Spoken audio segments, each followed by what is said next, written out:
Subscribe کیجئے ہمارے channel شاہد رضا اشرفی official کو اور بیل آئیکن کو پریس کیجئے جس سے آپ کو نئے نئے ویڈیو کی نوٹیفیکیشن ملتی رہے۔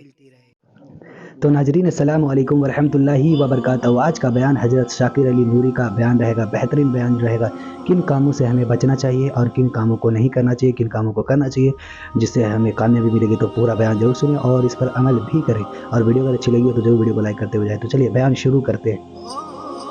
کے تصور کو بھول جاتا ہے، اس کے دل میں خواہش پیدا ہوئی۔ توجہ چاہوں گا اور میں سمجھتا ہوں کہ بہت اچھی طرح ذہن میں بات بیٹھ جائے گی۔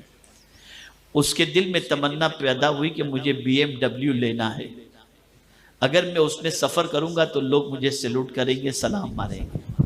اب سوچتا ہے میرا کام دھندہ تو اتنا اچھا نہیں ہے کہ میں BMW خرید سکوں۔ نتیجتاً وہ کرتا کیا ہے، ڈرگز کا کام شروع کر دیتا ہے، کوئی غلط کام شروع کر دیتا ہے۔ جو لوگ جائز طریقے سے اللہ نے جن کو نوازا ہے اور اچھی طریقے سے اچھی گاڑیاں لیتے ہیں، ان کی بات میں نہیں کر رہا، لیکن میں ایک جنرل میں آپ کو بتاتا ہوں۔ ہوتا کیا ہے، غلط راستے سے، خیانت کے راستے سے، دغابازی کے راستے سے، غلط طریقے سے تجارت وغیرہ کر کے مادیت زدہ انسان اپنی نام و نمود کے لیے ان چیزوں کو اختیار کرنے کے لیے آخرت کے تصور کو بھول جاتا ہے، اور پھر جب وہ یہ چیزیں خرید لیتا ہے اور پھر پروردگار جل جلالہ کی جانب سے پکڑ یا کوئی اس کے سلسلے میں انکوائری آتی ہے تو اس کے بعد اس کی بے چینی بڑھ جاتی ہے۔ مادیت کے ذریعے سکون حاصل کرنے کی بجائے اللہ تعالیٰ اسے اضطراب کی وادیوں سے گزار دیتا ہے۔ اسلام نے کیا بتایا؟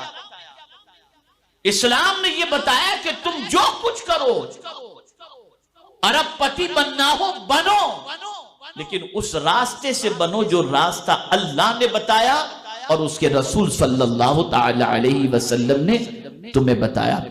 آج مادیت کی وجہ سے ہی پوری دنیا گناہوں کے دلدل میں ڈوب رہی ہے، اللہ ماشاءاللہ پوری دنیا ڈوب رہی ہے۔ بے داغ کسی نوجوان کی زندگی اگر آپ کو دیکھنا ہو اور تلاش کرنا ہو تو مشکل ہو جائے گا۔ کیوں؟ مادیت کا غلبہ۔ میرے پیارے آقا صلی اللہ تعالی علیہ وسلم کے پیارے دیوانوں، لیکن جب ایک انسان کے دل میں اللہ رب العزت جل جلالہ کا ڈر اور آخرت میں جواب دہی کا تصور ہوتا ہے تو وہ انسان کچھ بھی کرتا ہے تو یہ سوچتا ہے مجھے رب کو جواب دینا ہے۔ نتیجتاً وہ سیدھے سیدھے کام کرے گا، صحیح کام کرے گا، زیادتی نہیں کرے گا، ظلم نہیں کرے گا، اور اللہ اور اس کے رسول کے قانون کو فالو کرتے ہوئے زندگی گزارے گا۔ نتیجتاً میرا مولا اسے سکون کی دولت سے مالا مال فرما دے گا۔ اب قرآن دیکھیے کیا کہہ رہا ہے، المال والبنون زینت الحیات الدنیا۔ آدمی مال اور بیٹے، ان دونوں پر فوکس اس کا زیادہ سے زیادہ، مال مال مال، صبح اٹھ کے مال، شام کو سوتے وقت مال۔ قرآن کہتا ہے یہ کیا ہے، یہ مال کیا ہے؟ المال والبنون زینت الحیات الدنیا۔ مال اور بیٹے یہ جیتی دنیا کی برتنے کی چیزیں ہیں۔ مال اور بیٹے، بیٹیوں یا اولاد کا ذکر نہیں کیا، بیٹوں کا ذکر کیا، اس لیے کہ بیٹے ہر ایک کو پسند ہیں۔ حالانکہ بیٹیوں کا معاملہ یہ ہے کہ سسرال کے اندر بھی زیادہ تر جھگڑے اسی بات پر ہوتے ہیں کہ اگر سسرال والے بیٹی کے ماں باپ کو برا بھلا کہہ دیں تو فوراً وہ بیچاری مورچہ سنبھال لیتی ہے کہ میں نہیں چھوڑوں گی، میرے ماں باپ کو برا بھلا کیوں کہا۔ اور بیٹے تو بیوی کے کہنے پر آ کر ماں باپ کو دھکے مار کے گھر سے نکال بھی دیتے ہیں، لیکن بیٹیاں سسرال میں پریشان زیادہ تر اس وجہ سے ہوتی ہیں کہ ماں باپ کی فیور میں مورچہ سنبھال لیتی ہیں، یہ سچویشن ہوتی ہے۔ قرآن کہتا ہے المال والبنون زینت الحیات الدنیا، مال اور بیٹے جیتی دنیا کی برتنے کی چیزیں ہیں۔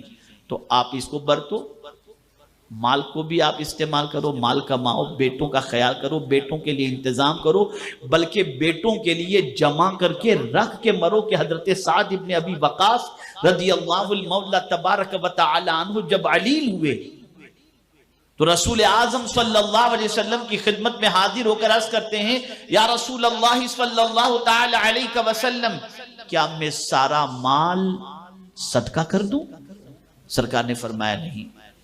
عرض کرنے لگے نصف مال صدقہ کر دوں؟ سرکار نے فرمایا نہیں۔ عرض کرنے لگے چوتھائی مال صدقہ کر دوں؟ سرکار نے فرمایا نہیں۔ اور پھر حضور صلی اللہ علیہ وسلم نے ارشاد فرمایا اے سعد اپنی اولاد کو اس حال میں چھوڑ کر کے مرنا کہ مرنے کے بعد اولاد لوگوں کے سامنے ہاتھ پھیلائے، اس سے بہتر ہے اپنی اولاد کے لیے کچھ چھوڑ کر کے مرا جائے۔ تو یہ تعلیم ہے رسول اعظم صلی اللہ علیہ وسلم کی۔ تو آپ اپنے بچوں کے لیے دکان بناتے ہیں، بنائیے، مکان بناتے ہیں، بنائیے، بزنس سیٹ کرتے ہیں، کیجئے، ایجوکیشن دیتے ہیں، ضرور دیجئے۔ یہ اسلام کے اندر اس کی ممانعت نہیں ہے، آپ ضرور کریں۔ لیکن پھر قرآن نے آگے فرما دیا وَالْبَاقِيَاتُ الصَّالِحَاتُ خَيْرٌ عِندَ رَبِّكَ۔ بیلنس دیکھیے قرآن کا کہ جہاں مال اور بیٹوں کی بات کی گئی تو اس کے بعد تمہارے لیے اس سے بہتر کیا ہے؟ تو فرمایا گیا باقیات صالحات، یعنی باقی رہنے والی نیکیاں خیر عند ربک، تمہارے رب کے نزدیک بہتر ہیں۔ اب باقی رہنے والی نیکیوں سے کیا مراد ہے؟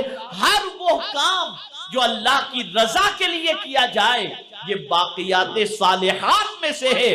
اللہ تعالیٰ اس کا اجر دنیا میں بھی عطا فرمائے گا اور آخرت میں بھی عطا فرمائے گا۔ تو ناظرین ویڈیو اگر اچھی لگی ہو تو ضرور ویڈیو کو لائک کریں اور ہمارے چینل پر اگر نئے ہیں تو ضرور سبسکرائب کر لیں، اور اللہ سے دعا کریں کہ اللہ ہمیں نیک عمل کرنے کی توفیق عطا فرمائے، ہر بلا مصیبتوں سے، پریشانیوں سے، آفتوں سے، بیماریوں سے حفاظت فرمائے۔ تو ناظرین ویڈیو اگر اچھی لگی ہو تو لائک کرتے ہوئے جائیں، چینل پر نئے ہیں تو ضرور سبسکرائب کر لیں۔ انشاءاللہ پھر ملاقات ہوگی، تب تک کے لیے السلام علیکم ورحمۃ اللہ وبرکاتہ۔ دعا میں یاد رکھیں۔ ویڈیو اچھی لگے تو ہمارے ویڈیو کو لائک کریں اور ہمارے چینل کو سبسکرائب کریں۔ شکریہ۔